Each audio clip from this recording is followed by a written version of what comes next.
Hey, sweethearts, I wanted to let you know something about my comments. Someone asked me if I was looking at my comments, and I don't. So I think God kind of shields me from it. I don't know. I just don't look at my comments. And I think it's because I don't want to be shaded or shadowed. I don't want someone to think that by them telling me something, it's going to change what comes out of my heart. Because I'm speaking through the Spirit largely. I go by what I feel I should be saying. And if somebody like tries to dip their fingers in it, it doesn't work for me. Almost having a mate doesn't work for me because God is so involved. And I'm very fortunate now, though, because I have just the perfect person who's going to fit for that. And the thing is that it's very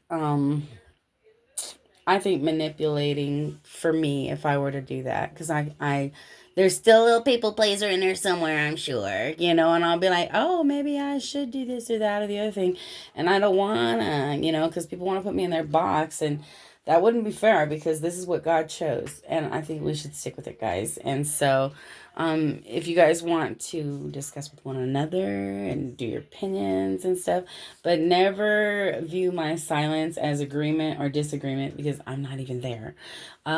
It, they have this saying where they say it's not your business what people think about you. I don't fully adhere to that, but with the comments, I've been feeling very strongly that the Lord was like, hey, don't worry about the comments. If somebody has a message for you and I want it to get to you, it'll get to you. But for the most part, you need to do you, stay in your lane. Sometimes you're the only one in the POV lane, and that's just how it's got to be. Meanwhile, I want you to know I do care that you guys know that I love you. I do care that you know that God loves you. I do care that you know that whatever misery you've been through, I've probably been through worse. And that's what makes it so funny is because when you've really been through problems, you usually, a lot of times, you don't look it. But when you're someone who has these little problems and then you go unglued, you come unhinged, and you end up wrecking yourself, yeah, a lot of times you'll look bruised, battered, and scarred because you did that to you.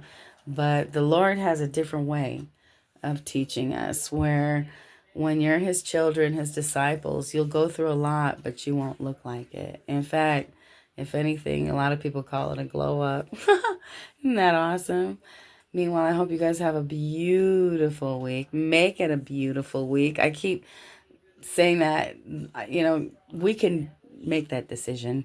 Remember, God loves you, and so do I.